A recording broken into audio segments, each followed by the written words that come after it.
All right, hello guys. Thanks for joining in on that wind discussion yesterday. It was so good to see you all and hear from everyone. It seems like everyone's doing good, ready for summer.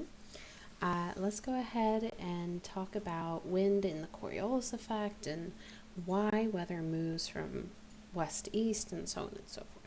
Okay, so let's get started. Let's click on this. All right, so wind is caused by high pressure moving towards low pressure. So high pressure being where the particles are all really squished together and they're trying to move to an area where they can move freely around. So high pressure going towards that low pressure causes that wind, okay?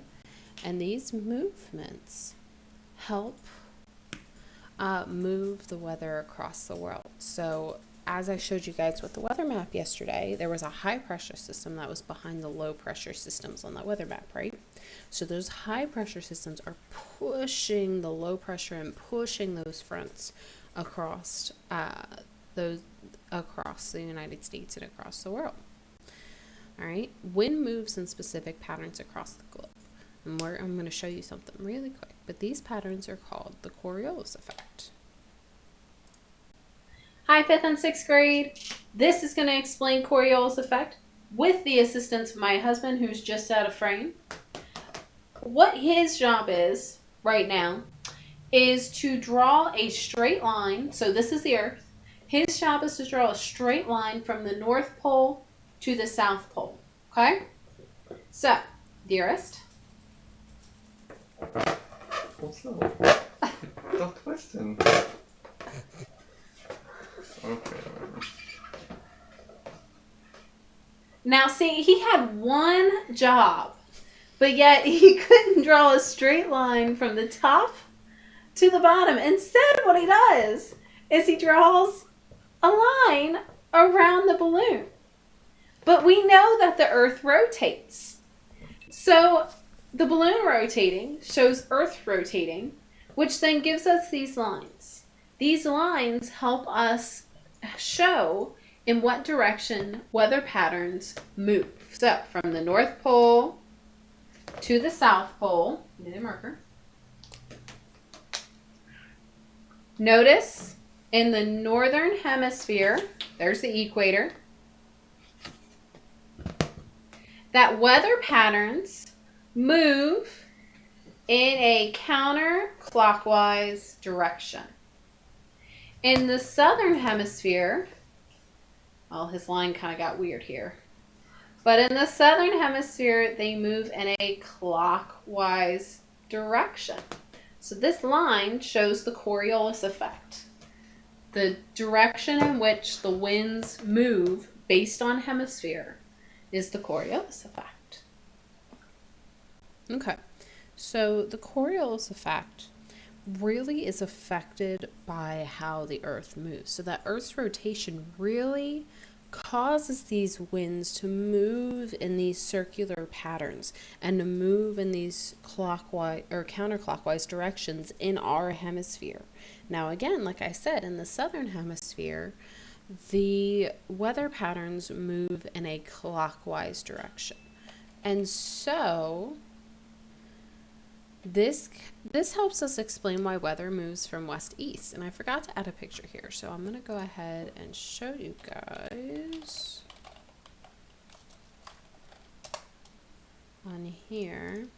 So this shows our global winds. And these global winds are what's being affected. This is a good one. This is what's being affected by our right here. So you guys can kind of see it better. It's a shame it didn't move over for me like I wanted it to. It's not going to.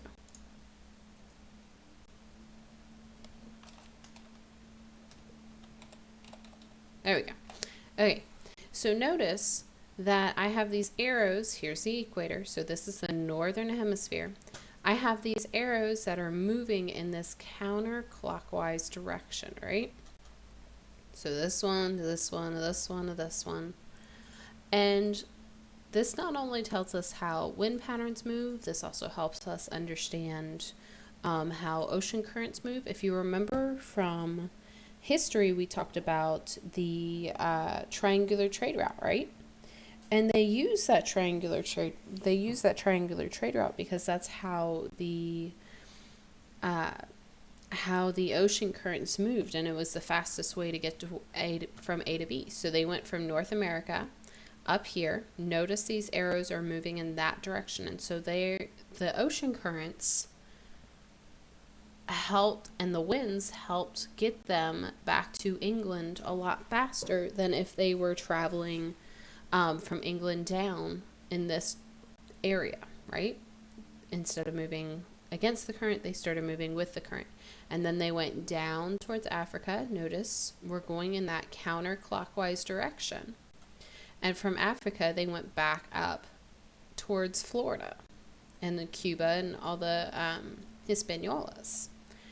So they started using this triangular trade route, and they did this because of something called the westerlies. The westerlies are those trade winds that move towards the west and cause those currents to move towards this would be the westerlies, these would be the easterlies. Okay? So the currents would move them either east when they were going to England, or west from Africa to North America at a much faster pace than if they were traveling in the opposite direction in those. So that these winds really help that.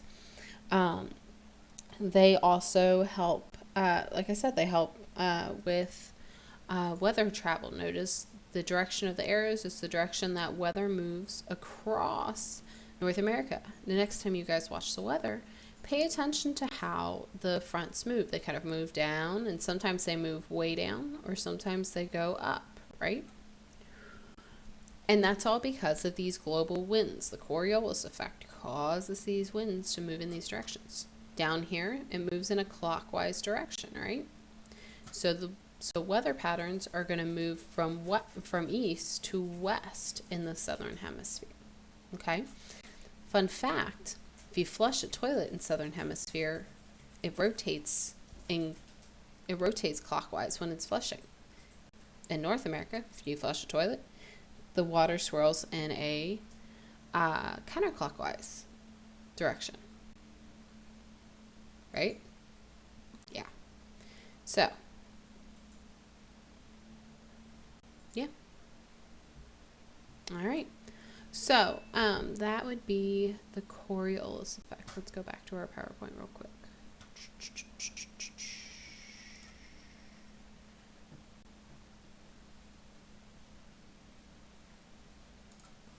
Yeah, so there's more. There's our westerlies. There's the northeasterlies trades, southeasterlies trades, westerlies again. Okay. All right. Going back to our presentation.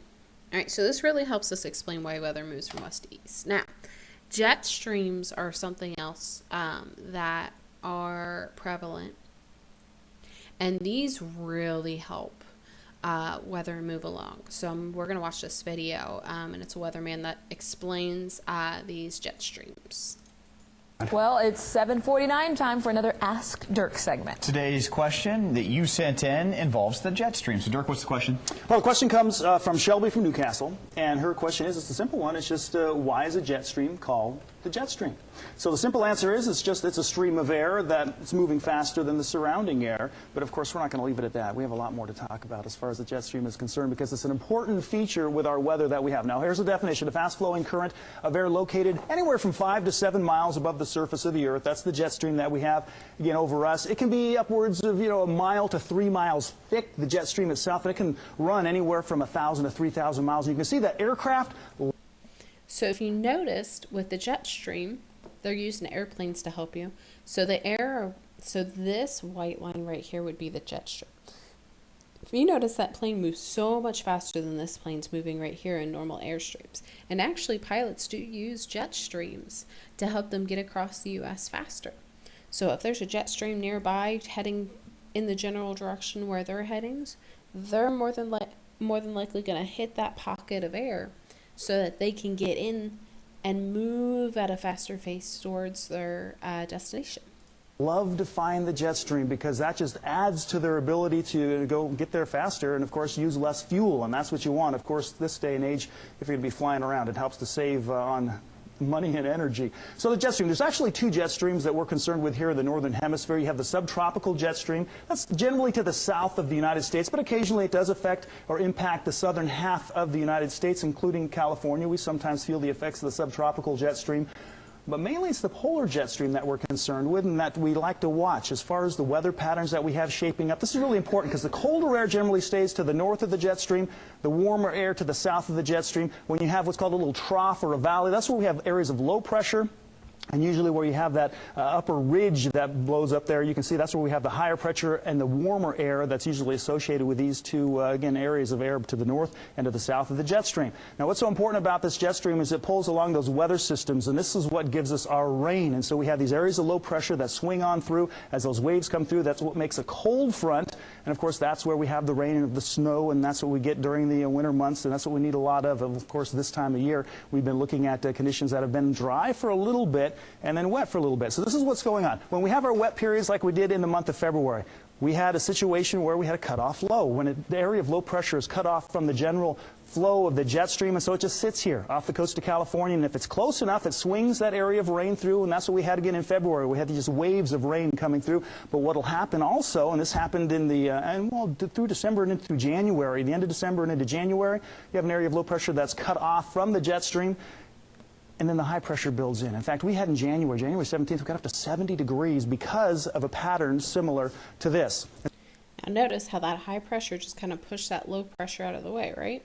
So air wants to move from high pressure to low pressure, but high pressure is always going to win out with low pressure because it's got more particles, and so it's more dense. It's able to kind of move around, okay?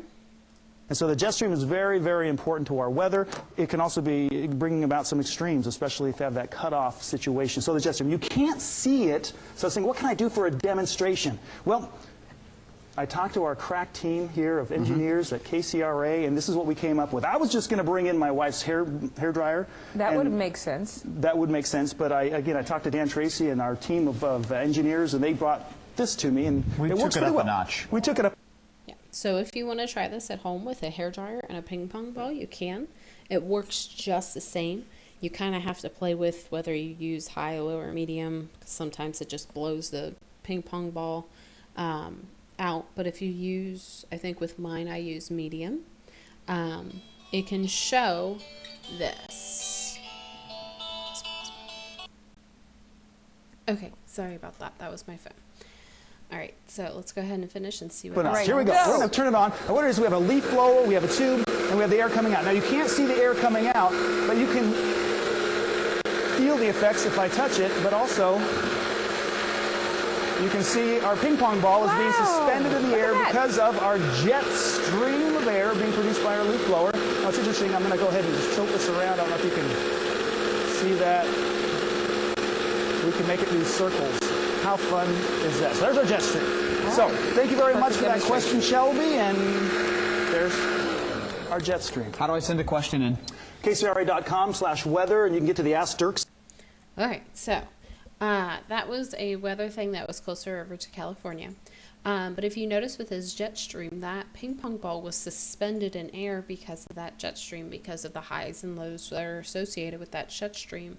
It was able to hold that ping pong ball in place. And like I said, you can try this at home with a hair dryer and a ping pong ball. So I challenge you guys to do that to see what kind of cool things you can make that ping pong ball do. If you notice, he was able to make it move around in a circle.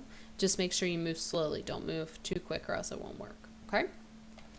All right, so how do jet streams affect weather? So jet streams are pockets of high pressure that move at a faster pace from west to east. When weather is within that jet stream, it moves across the country in a specific pattern at a faster pace. And so, like he said, this can sometimes cause severe weather.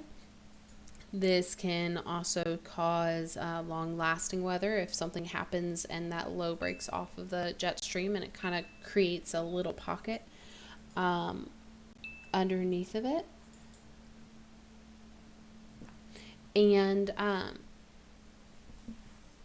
yeah, so jet streams really affect what the weather necessarily is going to do. And sometimes it can just move the weather right around us, because if a weather system's following that jet stream and that jet stream is moved off towards the north of us, that weather pattern could miss us, or a tail end could get us, but the big part's within that jet stream. Okay. And like we showed before, pilots use jet streams to fly faster from one place to another, and it uses less fuel because they're using that air to push them forward more so than the fuel within their tanks. All right, so that ends this video. It's a quick, short little video. If you guys have any questions, please let me know. Make sure you're filling out your forecast sheet. As of today, you should have all of your forecast in for the week, and you should be getting your actual by at the earliest noon today, and then tomorrow afternoon you can put in your actual and start submitting those. All right, hopefully you guys are learning a bunch and you enjoyed yesterday's discussion, and yeah, awesome. Thanks guys. Maybe.